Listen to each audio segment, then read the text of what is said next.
This is Claudia Manchanda, radical herbalist. Just going to talk through some herbs that are in a backyard that hasn't been tended for a few years.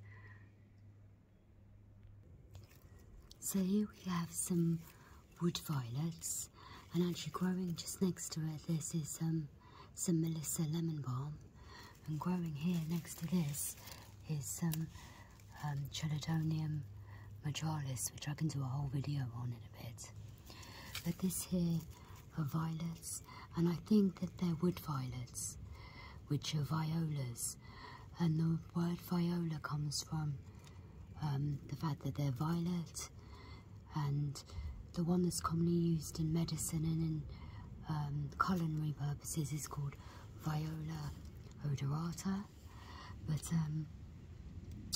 this one I think is the wood violet, which is similar to a dog violet and doesn't have a scent. In Turtle Island there's one called Viola ceroria, which also isn't scented. But all of the violets are demulcent, which means they're soft and nourishing to dry tissues. They're emollients, which means they soften hard skin and are really good for creams. They're lymphatics, and that means that they help move lymphatics through the body, and they're diuretic, anti-tumour, and they're also used for hacking coughs. The radical herbalist Nicholas Culpeper said that violets are a fine, pleasing herb of Venus. They're mild in nature and no way harmful. All the violets are cold and moist, and while fresh and green, cool any heat or distemperature of the body, inwardly or outwardly. They ease pains of the head caused by lack of sleep, used with the oil of roses. There's a chemical in it called emmentine, which actually can cause nausea, but that's built up in the roots of the plant. So the chemical that's in the roots of the plant are called cyclotide alkaloids, and it's called violin or emmentine, and it's been used in the past as an emetic purgative, which is quite different to the tops of the plant. But studies of these alkaloids, particularly cycloviolacine, showed dose-dependent cytotoxicity in lymphoma, melanoma, glioblastoma and breast cancer cells, and this herb is actually sometimes associated with the breast. It's also been used in fevers, the alcoholic extractions, and it's also been used to lower high blood pressure. Sorry, I'm being completely distracted by the yellow sap that's coming out of the celandine that I just picked. I don't know if you can see it. See if I can get in there.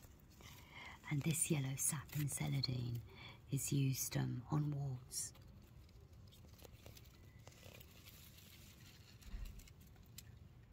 What's quite interesting about this plant is when it seeds, the seeds are dispersed by ants by something called Myrmecoccary, and the ants bring the seeds to their nest. They eat the fatty protein parts of the seed and leave the rest to germinate in the soil.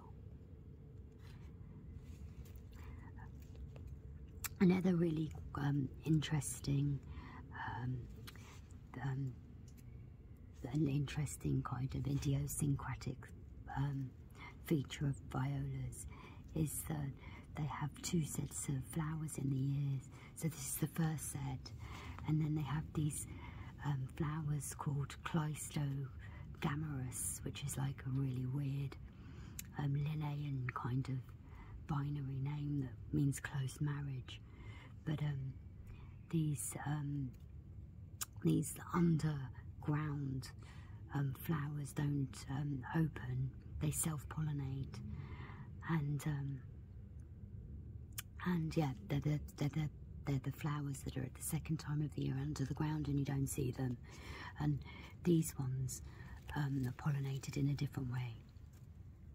So ways of processing violets is to dry them really well, because they're so moist. They'll rot creams and things down really quickly. But they can be made into a salad green and cooked. They can be used as teas. The odorata, the Viola odorata, is used for jellies, syrups and honeys. I make a really nice cough syrup with it. It can be put into vinegars. The leaves have a lot of soluble fibre and contain rutin, vitamin A and C, flavonoids. It's also a salicylate containing plant. So if someone has salicylate intolerance, it isn't a plant you'd have. It's got, the odorata has lovely essential oils that are very calming. It has saponins that break down mucus, and it has these alkaloids that I mentioned before.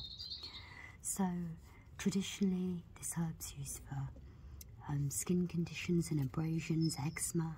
It's been put for poultices on hemorrhoids, for hacking dry coughs and whooping cough.